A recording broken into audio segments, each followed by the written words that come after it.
Episode 3, baby. Whoop, whoop. I know, I'm so excited. So we ended our last episode talking about how like we want to talk about ugly judgments. Yes. And just really the idea behind this is not to let people know that it's okay to be mean. Like bullying, absolutely not cool. You don't get just to tell people that they're ugly or stupid because that's very mean. But a lot of people come to therapy or like have really crappy, shitty feelings that they'll like self-loathe on when they go to bed at night around the reflexive thoughts that they have around other people. And then those are ugly judgments. Yep. Like we just say stuff or think stuff, and the irony of it to me is that we think we have control and we don't. No. And what I want to reduce this myth is that there's any shame in your ugly judgment game. Yeah. And She's spitting bars. yes, throwing bars. Yep, exactly.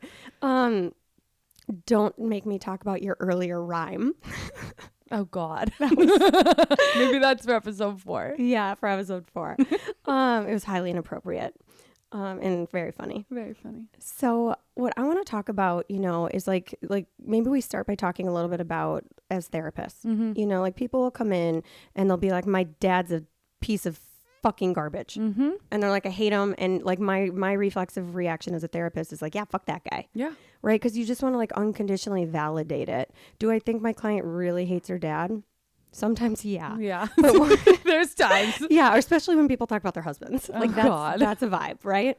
Or wives, whatever. I love it when couples counselors like just go at each other and then they share the ugly judgments in session. It's a good time.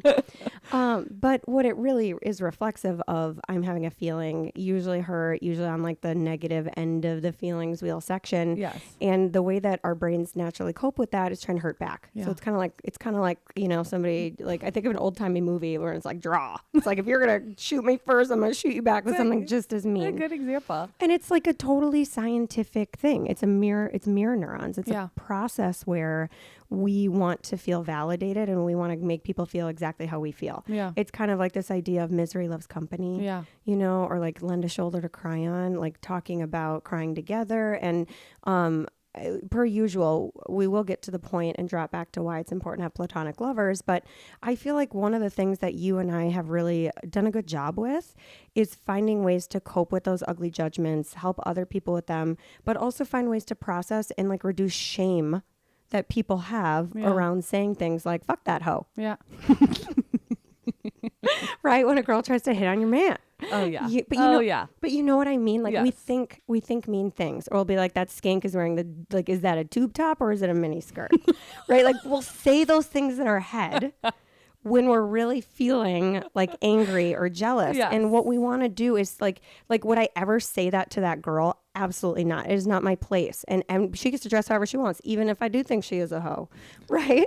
But it's not my place. But where people stress out, like when I think ugly thoughts, and I know for sure you feel this way because you're a pretty sensitive person. Yes. When we think ugly thoughts, we self-judge. Of course. And it's because we like the same way that we want to like fire back that mean thing that we don't even actually think, because we don't even half the time we don't even know the people. Yes. Or know their intention. It's a right? gut reaction to our insecurity. 100%. Yeah. But what we want to do is like later that day, it's kind of like revenge. People will be like desperate to seek revenge. And then people will ask you, like you'll be asked, like, does it make you feel better? And the answer is always No. Yeah. Right. And that's because we have to address the underlying feeling. Yeah.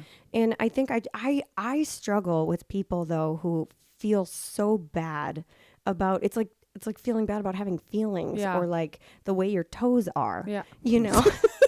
Like you can't help it. It's just nature. No. I know that like if I get like a text from somebody and I'm like, that was really stupid and that's the wrong answer and I want to fire something back right away. I remember talking about this with a client and her boyfriend. She'd have such a gut reaction and I'm like, take like 25 seconds and like 10 deep breaths, say all the mean thoughts in your head and then text what you should actually say back. And I feel like that's kind of just like have those thoughts, right? Hold on to them, but don't actually push them out into the world because you're still getting that anger out and that insecurity out, whatever. But then you can handle it differently. But like you said, let's not feel bad for those gut reaction feelings because they're feelings. Right. And stop feeling bad about being human. Yeah. Like we have to find a way. Like it's so much shame creates so much trauma and so much relational discord. And it's like we shame ourselves about the human experience. I mean, last time we talked about bodily functions. Yeah. Like in farting and pooping. And Yeah. somehow we've made something that we literally have to do to survive. Like something that is so embarrassing. Oh my God, I forgot to tell you quick. Somebody was talking to me about the podcast and they asked me something and they're like, well, I know you struggle with going to the bathroom. And I was like, how do you know that? And they were like, oh, I heard it on the podcast. Yes. I was like, oh my God. But that's the point of our Yes. podcast. Like normalize, Yeah. validate. Like, yeah. Yes. Zoe doesn't have a hard or Zoe has a hard time. I do not. Like that is Remember that 70% of all relationships the scales of justice in our relationship is that one of us is always constipated and one of us is diarrhea. I said it. She I said said it. Yeah, CEO here, professional.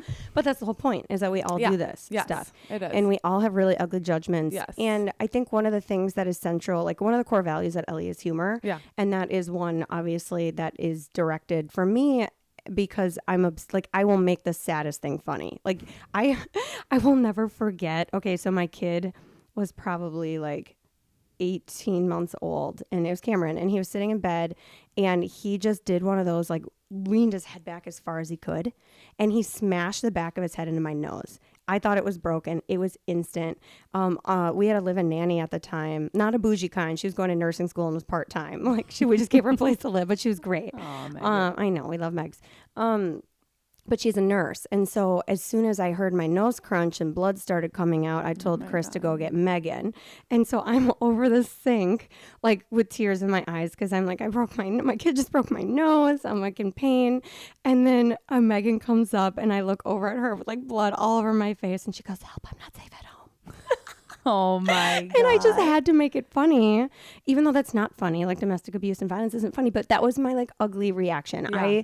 I throw out humor. I've seen you cry twice in 7 years and I'm with you a lot. Like your reaction is not crying. It's humor. It's humor and that's okay. And I have to know the appropriate settings. Like I can't always react with humor inappropriately. And I think that's something like my reflex is sometimes inappropriate because I just think everything's on the table. Yeah. And I cry at everything and then turn it into humor after. Yeah. Which is sometimes crying is inappropriate too it in is. certain situations. Yeah, that's a really good example. Yeah. Like maybe you should tell the story about Crying at work. Crying at work and just like the ugly judgments associated with it and how you were judging yourself and like the full circle outcome. Yeah. So long story short, many years ago, I was tasked with a project, my first big project outside of being a therapist. So this was already a big deal for me. I was 24, 25. Yeah, young. A baby. I mean, I'm still young, but like relative to now, Baby. that is very baby. I wasn't engaged yet. That's how I like my timeline of life. Anyways. Good job, Bubs. So I was tasked with this giant project of putting on a week-long training. And this was the first training. And I knew there were going to be hiccups. I knew it wasn't perfect, but I also felt pretty proud of what had been created. And as a licensed clinician, I felt confident in my ability to share clinical information with people. Half of them had no knowledge of anything clinical because they were business owners, and the other half were clinical.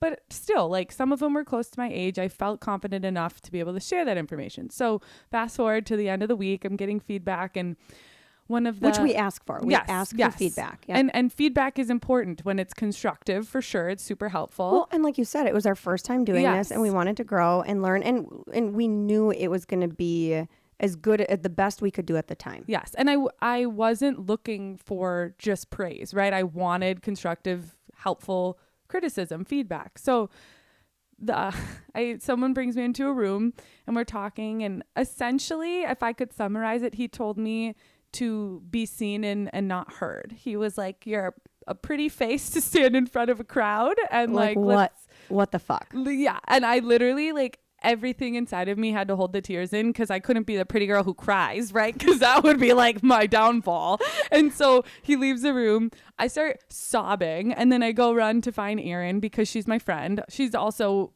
obviously owns Ellie, CEO, but like I came to her as a friend, and I'm sobbing.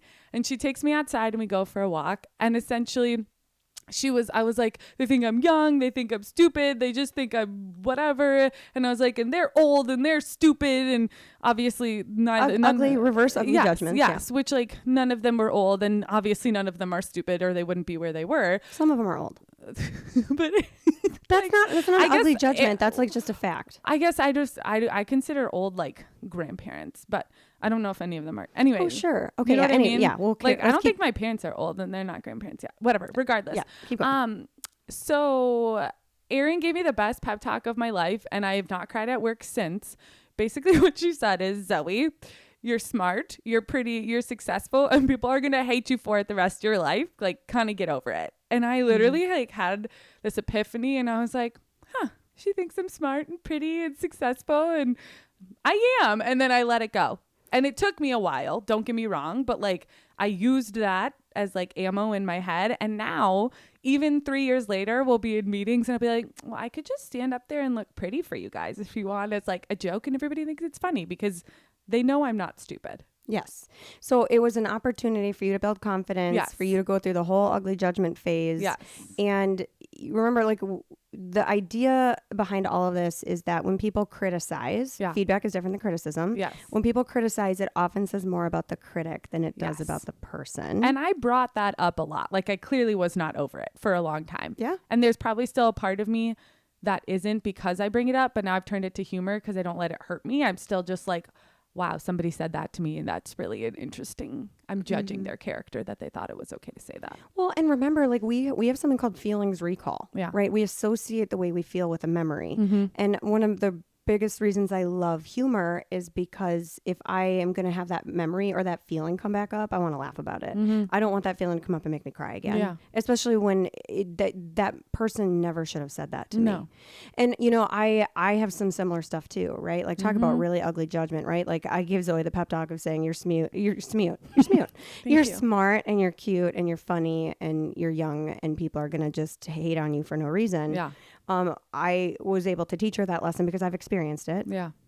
And as the boss, like, of a national business now, people will send me, and I don't know why people do this, but they do. And they'll send me like the Reddit rabbit hole of every person who I've purportedly harmed in their process. And what ended up happening is that one of our franchisees had given a job offer, and just to educate a little bit, across the country, the reimbursement rates that therapists get paid are all over the map, right? Which means that changes how much they make, and it's not fair. And I fight like to the death to try and get fair wages for clinicians, but I don't have control because there's legislative bodies and insurance companies who get to decide, and I'm going to keep pushing that until the end of time. However, they posted this job posting, and it was honest. It was for a lower wage.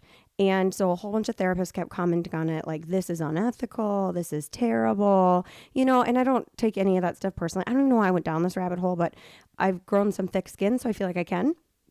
And then it got lower down, like, we're talking like 270 comments. And I found one that was like, well, the company used to be great. It's run and owned by a therapist, but she, you know, once she got greedy or money or something, you know, all hell broke loose or whatever it said. Then somebody commented on there like, Erin can't hear you over the roaring of her yacht. To which my husband immediately responds, if we had a yacht, it would purr like a kitten. So he's immediately like going funny with it to try and make me feel better because he knows that people just say mean things. And then another person commented, oh, well, she's on the yacht all alone. And then another person commented, who I believe is an old employee, maybe not, I don't know, said, oh no, there are people who are desperate to be in her inner circle. She's got leeches and barnacles. And so I, you know, like 6 years ago, I would have been devastated. Yeah. Like, and I'm actually even a little shocked I read it, but those are ugly comments to say about somebody. Most of these people don't know me. Yeah. They have never met me. They don't know anything about my financial situation. No. I love posting my outfits of the day, but nobody knows how thrifty I am. If you look at the actual hashtags, it's like at Amazon fashion. You know what I mean? You love TJ Maxx too. I love TJ Maxx. She's a Maxxinista. That's me. But there's just, you know, like, and yes, I've made a little bit of money from the risk I've done in my business. And I have really leaned on people who are smart in investments to help me invest that money in the right way. And all that kind of stuff. So I'm not sitting here, I'm not going to say that I'm sitting here broke and that I haven't made money off of my business, but it certainly isn't what people think. No. And I made the joke, I'm like, should I do like a response video of me on my pontoon on a lake in northern Minnesota and be like, my yacht? I think we should name the pontoon the yacht. The yacht or the barnacle. Or the barnacle. Remember that other comment about the only way to get far at Ellie is to sleep with you? Yeah, that's funny. That one was actually funny. That one was funny, mostly because I've been married to 2 men in my life and they both worked for me.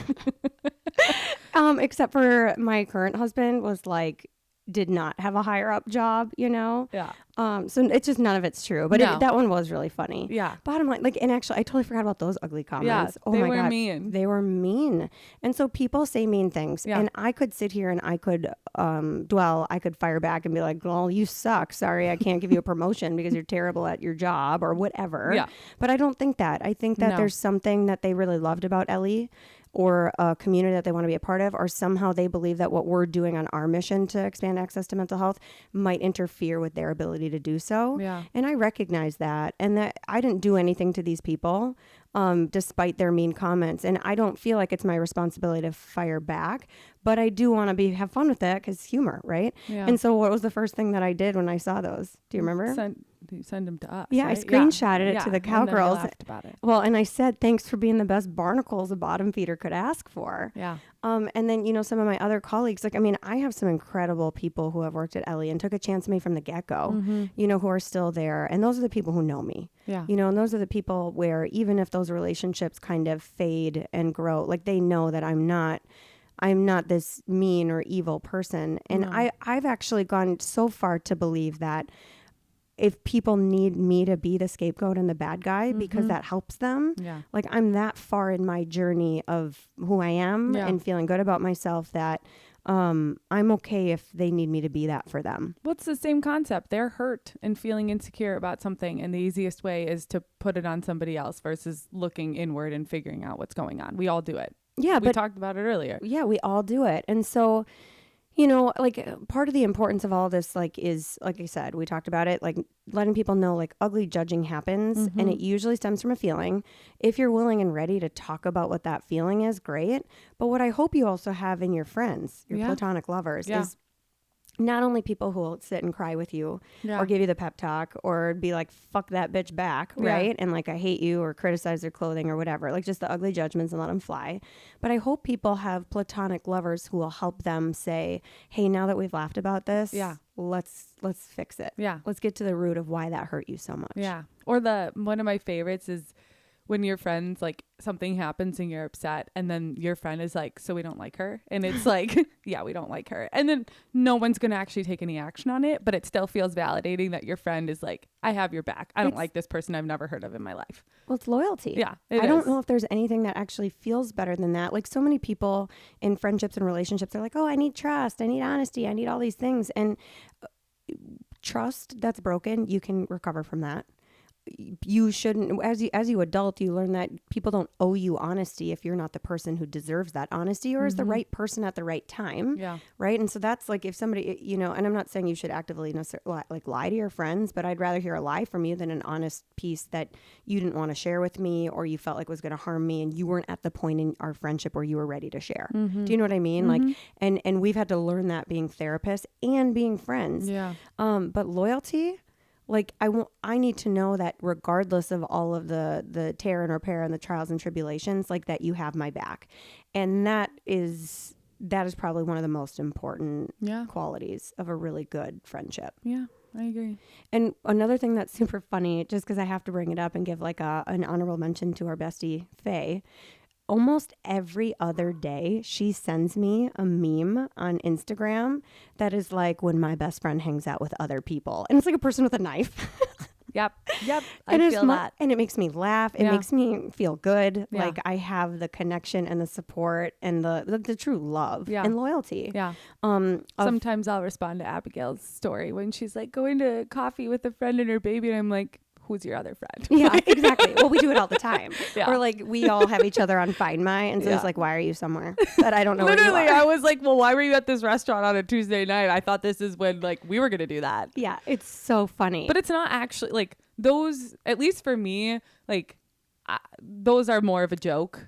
I can't speak for other people who do that, but like for me, it's like I'm secure enough in my friendship, but it's so funny to us because it's just funny. Well, we also, like, I think given the opportunity, I mean, yes, we all have other friends, but we would choose to spend most of our time together if we could. And so even though we know we have to do stuff with other people I said have to. Have to. I meant want to. Yes. I do love all of my family and all of my friends. Yes. Like, I mean, that's even just a good point. Like, I know your family. Yeah. Like, know them. Yeah. You go on vacations with mine. I do. You know, and so do Brad and Zoe and whatever. And like, we choose that. And so I would call that like, I mean, not even going to go as far as like, I don't call it a microaggression, but it's like a micro insecurity where it is funny, but we also just want to, it's also like a little like glimmer, you know, which I heard are like those moments of where people brighten your day. Yeah. Where it's like when you send me that, it makes me feel good because it means I know how much you care and love me.